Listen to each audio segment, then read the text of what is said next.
Number 3, making and mentoring disciples. Nagme-mentor. Alam niyo po yung salitang mentor? Nagbabantay, talagang binabantayan. Ang ating Panginoong Hesus, nung tinawag niya yung kanyang mga alagad, tawag dito, sumunod naman sila. Pero sila'y binantayan niya ng 3 taon at kalahati. Mga kapatid. Baba na natin yan. 3 taon at kalahati. Kaya ang pagdi-disciples, hindi po pangmadalian. Yan. Ang sabi dito,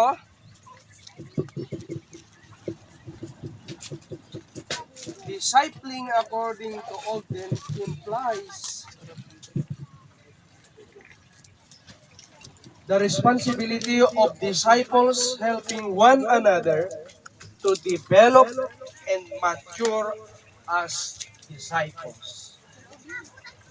Kailangan dumating po tayo sa maturity ng ating buhay bilang mananampalataya. When it comes to maturity, mga kapatid, ang tawag dito, makikita natin kasi ako bilang manggagawa, alam ko ang buhay at takbo ng mga kaanib sa iglesia. Bilang Sikat ng araw. head elder ng church, dapat alam mo ang buhay at Dito po kami takbo sa ng Nakar, Quezon. mga elders. Mga kapatid, kasi tayo yung mga ministro ng ating mga iglesia. Kami po, alam namin kung ano ang buhay meron ng mga kapatid sa iglesia. Alam natin kung sino yung mga alagad at hindi pa mga alagad. Kasi sa loob ng ating church, kung yan ang paglago ng pananampalataya natin, progressive yan. Hanggang sa ma-reach niya yung maturity.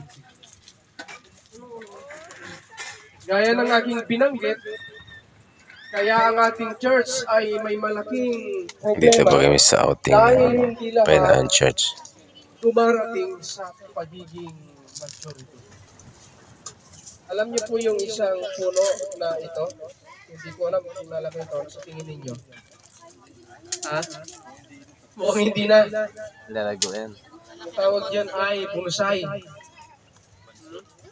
Lalago yan. Lalaki yan. Lalaki pa rin. Lalaki pa yan. Ang lalaki pa. Eh di mabuti kung lalaki pa. Para mayroong lahat siya din. Ang problema sa church, kapag ang mga kapatid ay hindi naging mature, magiging problema ito ng church. Nakuha po ninyo mga kapatid. Dapat maging mature. Kaya sa church minsan ako'y natutuwa kahapon, tinatanong ko kung may nag-aaway pa sa painangan. Wala naman. Mabuti. Wala nang Actually, ang church natin ay guided ng ating Panginoong Diyos. Ibig sabihin ay lumalago po naman ang ating church.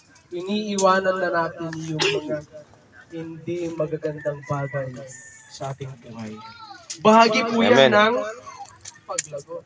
Bahagi yan ng pagiging mature as Christian. Bakit? Tayo'y naghahanda sa pagbalik ng ating Panginoon. Okay? Ang sabi dito, discipling is not an event. Or it is not a program. It is a journey and a process and a relationship with others. Sa Matthew 28:19. Hindi po ito event, pangyayari. Isang buwan, 2 buwan, or program. Pag sinabi natin program, ano nga po bang program? Sige nga po. Program. Programa. Halimbawa, birthday party, program yan.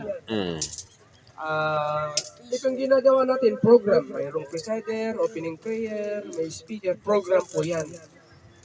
Pagkatapos ng program, may closing song, closing prayer, tapos na. Hindi po ganun kabilis ang pag-disciple, mga kapatid. It is a process. Proseso yan. Kaya lang, wag namang tumagal. Ibig sabihin, kailangan magkaroon ng improvement. Kagaya ng ating binabanggit, itong halaman na ito, hindi ko alam kung mabilis ang improvement nito. Kasi mga dapat itinirin dito siguro sa medyo... Pag inulan yan, Pastor. Yan, lalago yan. Pag inulan. Oh, talaga. Ganon din. Nakita ko sa halaman eh. Oh, Parang natanim sa batuhan. Batuhan. Opo. Kulang sa mabuting lupa. Dapat ito ay nasa sa lupa na medyo may buha pa. Yun. Mas mabilis. Yung banda. Yun mga kapatid. Yun naman, lumago. Yun, gabatuhan din yun. Ang pagdi-disciple mga kapatid ay ibig sabihin hindi po basta-basta. Ayan. Okay, the last one. Ang sabi dito, in his book, The Making of a Disciple, Phillips, 1981, says that a disciple is number one. Ito po yung tinatawag natin, inabot niya na yung full maturity. Pwede pala siya. One who zeal to spread the good news of Jesus Christ. Sa ilalim niya, may lupa yan. Nagbabahagi po siya ng salita ng Panginoon. Babaw na Number yung two, one who gives help. Tumutulong sa gawain ng ating Panginoon. Makikita natin itong mga to. Kahit hindi mo yan sabihan, nandyan yan. Pag sinabing bayanihan, napakinggan niya, may bayanihan, nandun yun. Yan. One who is sincere. Sincere ito. Ano ba yung dapat natin gawin? Ano ba yung mga activity na gagawin natin? O si kapatid na ganito, may karamdaman, dalawin natin. Sincere. One of a character ng disciple. Then, pangapat, one who is looking for others who have potential to be disciples. Tumitingin po siya ng pwedeng i-disciple. Hindi pala basta-basta ang pagpili ng alagad, brother. Tinitingnan kung pwede. Tinitingnan kung potential. Tayo naman, marami tayong mga pagkakamali sa loob ng church. May pangangaral, may pangangaral. Pumunta sa mga squatter area. Wala namang problema. Nangaral, pagkatapos ng pangangaral sa loob ng 2 linggo, inapilan, pinabautismuhan. Pagkatapos ng ilang araw, ilang linggo, isang buwan, wala na. Hindi pala ganon. Kaya ngayon, binabago natin yung ganung paraan. Sa Highland, ilan po ang small group sa Highland? Isa. Ilan po ang members ng Highland? Manay? 20. Dito kay Brother Nilo, napakinggan ko, 30. Gawin niyo po yung 3 small group. Bakit po? Para mababantayan lahat. Madi-disciple lahat. Talaga ng leader, bawat grupo. Then, kapag ka itong kasi ang care group, ang small group, minimum of 10 to 12. Tingnan niyo po ang ating Panginoong Hesus. Actually, ang ating Panginoong Hesus, nangaral naman po siya sa crowd. Pero, yan po ay, tawag dito, yan ay optional. Yung pangangaral niya sa crowd, optional po yan. Nagbantay po siya ng 12. Binantayan niya yun. Isama niyo na dyan yung inactive. Para may manilinis. I-post ko yan doon sa Kasi ngayon, ang direksyon natin, YouTube. babantayan lahat. Lahat ng mga kaanib. Babantayan. Through small group. Through care group. Kasi kapag ka malaki, mas mahirap mag-ipon. Kaya sa mga sa military, hindi pwede yung maramihan ng grupo, may mga pulupulutong sila. Nakuha po ninyo. Kasi mahirap mag-ipon ng mga tao kapag ka isa o dadalawa yung leader. Tama hindi?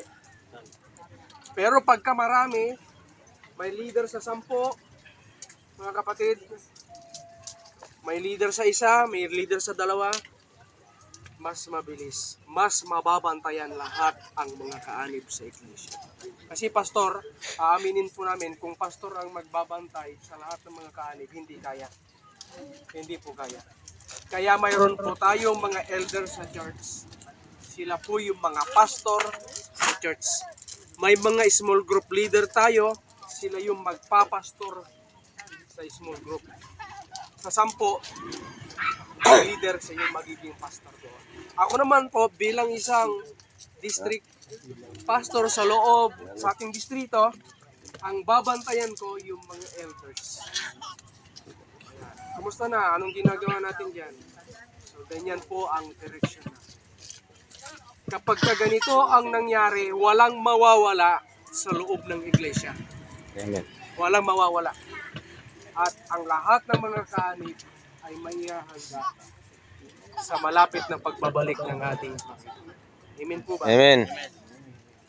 So, ito yung ating devotional. I hope na nakuha natin yung nais ng ating Panginoon na ang bawat kaanib ng iglesia ay madisipulo at mahanda sa malapit na pagbabalik ng ating. Banggitin mo ulit, Pastor, yung pamagat ng ilan yun? 5? 5 ba yan? Ulitin ko. Yung 5. Embrace, ano yung una? Disciples.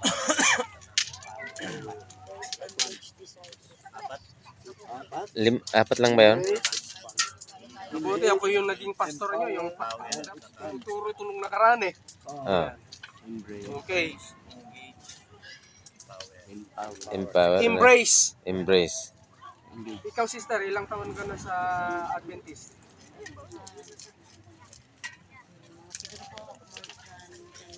Ten years na. Dapat ito ay wala na sa embrace. Siya po ay nag-i-expand na. Yan. Ibig sabihin, nakikisama ka na sa gawaing paglilingkod. Naaabot na yung maturity. Dapat hindi ka na matampuhin, ha? Nag-aaralan po yan.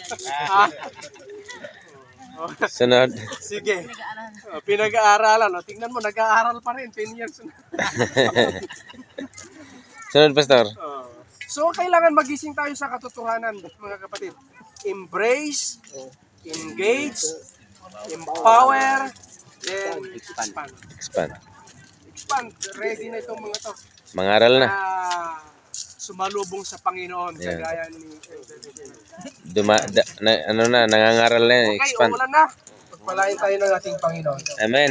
Amen, amen. Ano po ang song ko?